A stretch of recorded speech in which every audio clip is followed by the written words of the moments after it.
There are so many good quotes about darkness, and some of them are like Sir Francis Bacon says, in order for the light to shine so brightly, the darkness must be present. Or from Eleanor Carter, the darkness is not the end, it is the beginning of something deeper. And then Victor Hugo says, even the darkest night will end and the sun will rise. And then one of my favorite quotes is, it is in the darkness that we find our truest selves. How do you act in the dark? In today's episode of Real Life Talks with Brandon.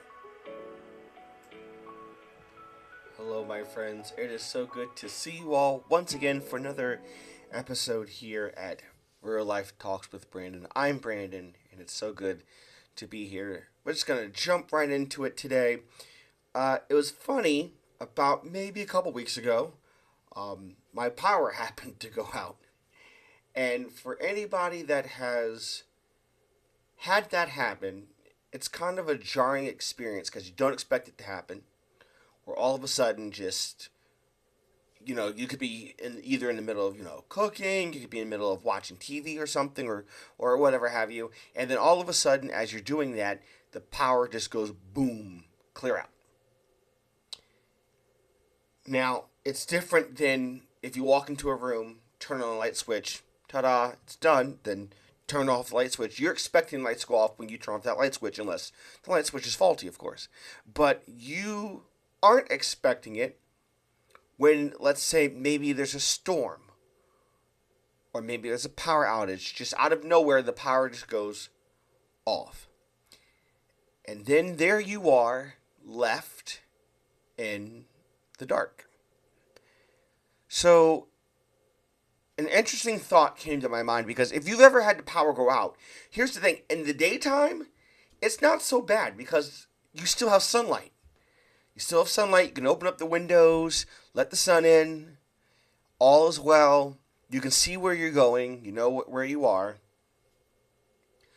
But it's when all of a sudden the sun sets, sun goes down, and let's say you're not in an area where there's street lights and stuff like that. Or maybe you don't have windows that face it. And then all of a sudden, when you're in the dark, it's like that episode of SpongeBob where he goes, this isn't your average everyday darkness. This is advanced darkness. And I don't care how much you know your house, where things are. It's completely different when all of a sudden you are just sitting in complete and utter darkness. Now, let me give you some facts. And all these facts I'm about to give you today, you more than likely know. This isn't like some big mind-blowing shocker. Today is going to be a little bit more of a reminder than it is your mind is going to be blown. But let me put it more along the lines of this way. We all know that darkness technically isn't just darkness. Darkness is the absence of light. So it's not more of the dark rather than how much light is in that room.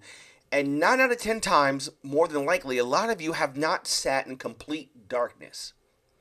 Because somehow, some way, there's some form of light that leaks in, whether it comes from the window, whether it comes from your alarm clock, or, of course, if you have your TV on or stuff like that, or maybe you have your phone out. 9 out of 10 times, you haven't sat in complete darkness because somehow, some way, there is a little trickle of light that has come through. And in that darkness, you can see where that light is, especially because there's always that one little speck that shows up. So that's my first fact, that 9 out of 10 times you have not sat in complete darkness, but you have sat in some form of darkness that has just been unnerving. Especially happened for us a couple weeks ago when the power went out. And in that darkness, I mean, there was nothing. I don't have a window that faces a street or a street light or anything like that. So when I go in my room is dark. unless I have some form of light. So to see where I was going, I had to use my phone light. Now, this is the fun part. Ready? I got the notification knowing that, you know what, it's going to be back on by tomorrow. The lights will be back on by tomorrow. So, but tonight you're going to have to deal with the no power. Of course, using your items like your phone or your tablet and stuff like that require, after a certain point, after the charge goes out, it requires some form of electricity to charge it back up. And unless you've got a battery pack or something like that, an external battery pack, it's probably going to die if you constantly use it, especially if you need some kind of light source, or if you use it because you need some form of entertainment.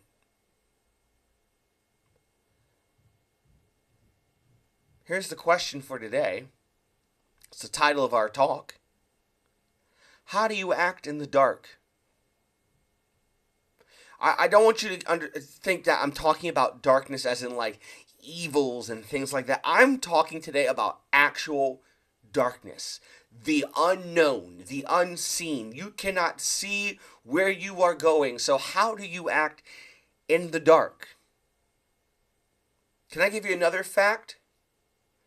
We've learned this as young kids, or even as young adults, that when we really talk about being afraid of the dark, when we were kids and we were afraid of the dark, we weren't talking about the fact that we were afraid of darkness itself.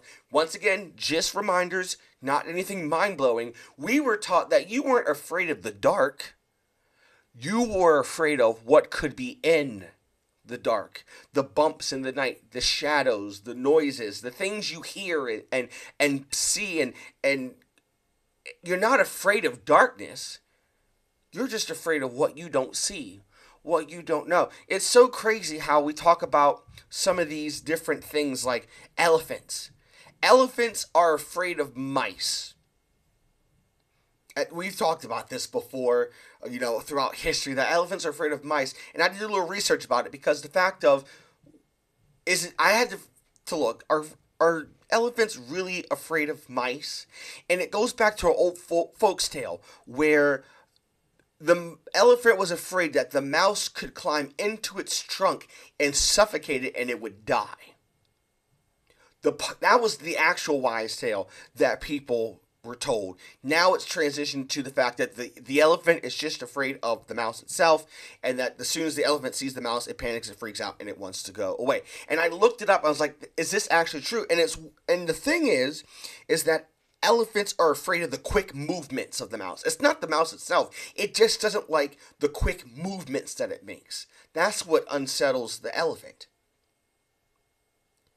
And it's crazy how an elephant is afraid of, you all know me, I'm arachnophobic. I do not like spiders. Big, small, little baby, doesn't matter. I do not like spiders.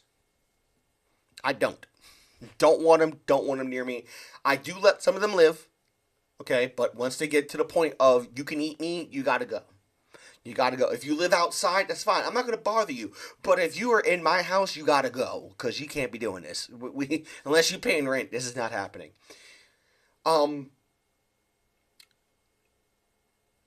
It's crazy how the elephant is afraid of the mouse. But what it doesn't understand is, in that moment, it forgets the very power it has to take its foot, to simply just pick up its foot and pick it back or put it back down on top of the mouse and squish the mouse. I know, graphic, I'm sorry, but I just got to point out the point here for a second. The fact that the elephant in that moment forgets the very power it holds. This is a 2-ton elephant compared to a 3-ounce mouse. It can't bite it. It can't do anything drastic to it. All it can do is just run around real quick and just spook it. It was funny. Another thing I was thinking about, when you ever come in contact with a bear, they tell you, well, one of the things they told you was to play dead. I don't think that works anymore. I forget which movie it was where I think it was Matt Damon. He played, I don't know who it is, don't quote me, but he played dead when there was a bear and the bear mauled him anyway. So I don't think playing dead works anymore, or either that the bears have gotten wise. But I've learned that when they say when you come in contact to a bear, if you're anywhere there's a bear and it sees you, it's near you and things like that, they tell you the one thing to do with a bear is to get yourself, make yourself real big, make real big self, and then when you make yourself real big, you're supposed to make a lot of noise, and you're supposed to get a can with some beans. If anybody's ever watched the Wild Thornberries, they actually did this. They showed this where you're supposed to be make yourself real big and real loud, and just make all types of noise, shake the can, go crazy, because when you are loud and big, it scares the bear off. And from these, and think about it, the bear can kill you. The bear can maul you. The bear can take you out. But it's too afraid because it perceives you as, that's really what fear of the dark is. It's perception. It is what you perceive. The bumps in the night, the cricks in the floor, the creaks and cracks and cricks, the sounds that come from outside. Your mind takes those things, jumbles them all up, and says, we should be afraid because we don't know what that is. But yet, it's not the darkness you're afraid of. It's you're afraid of what you perceive to be in the dark. So, what happens when you're laying in the middle of the night and all of a sudden something goes bump in the night and you hear it? What's the first thing people do? They go to the light switch, flick it on, and look and see, what was that? What did I just hear? But how do you do that when the power's off? How do you do that when you don't have a light source? How do you do that when now it is just you, the darkness, and all that is inside of it? 9 out of 10 times, there's nothing in the dark. There's absolutely nothing there. It's just a perception. The bear has the power to maul you. The elephant has the power to stomp on it. I, as a human being, have the power to step on a spider. I know, I'm sorry, don't cancel me, but I'm just saying. But in those moments, we happen to forget the power we have, and we become scared. Fear takes over. For some people, when it's dark in the house and there's no power, we gotta scramble and figure out ways. How do we get the power back on, or how do we get this and that? How do we get the cell phone charged? How do we get this and it's just, we wonder. And all these moments, how do we make it work in the dark? Are you the person that scrambles to find every power bank, every charger, everything you can to at least find some formidable defense against the darkness? Or are you the type of person where you gain a lesson from this? I gained a lesson. In this moment, in the moment when we had the power out, we weren't getting it back on to the next day. In that moment, I took it as a reset. I went, you know what? When is the last time you've ever actually sat in darkness? Left alone to your thoughts, your ideas. You didn't have a screen in front of your face. But simply you just said, I'm going to sit on right in here. I'll get some rest. Now, I have my phone. But I was like, you know what? Instead of taking this time to scroll through countless TikToks and YouTubes and stuff like that, tonight I think it's going to be the night. I'm just going to put in some soft music and just go to bed, go to rest in complete and utter darkness. For some of you, that's what you kind of need today, is a reset. We're so used to, like I said, tonight or today or whenever you're listening, this isn't like an evil darkness I'm talking about today. I'm talking about the physical property of darkness. How do you act in the dark? What do you do? Do you scramble for the first source? Do you have to run and panic, or are you the person just as soon as the light goes off and goes, oh well, the light just went off? I mean, granted, it's still going to jar us. We're going to have questions. We're still going to wonder. But do you panic,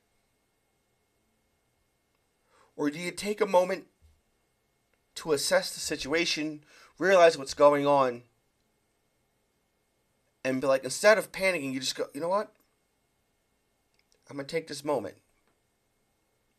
The light has to come back at some point. It's going to come back. Maybe it's not today, maybe it's not tomorrow, but it's going to come back. But until then, I'm not saying now, look, please understand, I'm not saying you don't need to charge your phones and stuff like that, because in case of emergency, you got to have a phone. Please understand that. But I'm just saying, you don't have to scramble right away and panic and think that the end of the world is coming. You know, earlier I said something that I hope you picked up on. And earlier I said it was the fact that that when you're in the dark, it's more rather a space of the unknown. The what you can't see, not the what you can. So while darkness can be a physical property of not being able to see stuff physically with your own eyes, what if we also looked at it today as an emotional state of where you are right now in life, and you might have had a jarring moment where the lights have been cut off. Some call it, the rug has been pulled from under you, and now you're in a state of, I don't know what is happening. I don't know how I got here. I don't know where I'm going. And I can't see it. And in those moments, we want to panic. We want to freak out a little. And we start trying to gather all these things and resources and try to figure out, okay, well, what can I do? What can I do until I know where I'm going? I need to do all these different things. Let me gather all this stuff. And we're scrambling and we're exhausting ourselves, and we're forgetting the main big picture that, yes, while you cannot see where you are headed or where you even are now, the light at some point will come back on. So until then, because I can tell you what happens when you run around the dark and you can't see where you're going. You're going to stub your toe, and you're going to have to take the stub toe test, which is when you stub your toe, what's you going to say? What are you going to say when you stub your toe? In church, we call that, the save test. If you can stub your toe and not cuss, then, you got it pretty good. And I've learned to do better when I stub my toe, not to say a few words, but I still stub my toe every now and then, and all you hear me just go, that hurt. That hurt. When you stub your toe, it hurts. Because we're stumbling. We don't know where we are. And if we run around, eventually at some point, you're going to hit a wall. And it's not going to be pretty when you hit the wall. It's going to hurt. So when the lights are cut off, stop where you are. Take a moment. It's like, wait, something happened here. What do we do? It's like, all right, hold on. I know what to do. Let me go get the lantern. I have a lantern. It's probably just temporarily. But we're just going to sit right on in here. We're going to take a moment. We're going to sing Kumbaya. Come together and we're going to regroup. We're going to take a moment. But in this moment of temporary darkness, we're not going to scramble. What you're perceiving in the darkness is usually way worse than what it really is. So, take a deep breath. It's okay. Take a deep breath. It's scary. I get it. I know. I've been there. It's scary to be here in the dark. But you know what? The lights are going to come back on. But until then, maybe this is your sign to reset. Maybe this is your sign to regroup. To pull it all back like, okay, you know what? Hold on. Rethink it. Maybe something's trying to get your attention. It's like how they used to do in school when the kids were talking in school and the teacher was trying to teach the lesson and they were all excited and talking and conversations were happening left and right. What would the teacher do? The teacher would come along and click the lights off. And that got your attention because the teacher had something to say. Or it's time to regroup, refocus. It's time to get back to the lesson. So how are you going to act in the dark? Are you going to panic?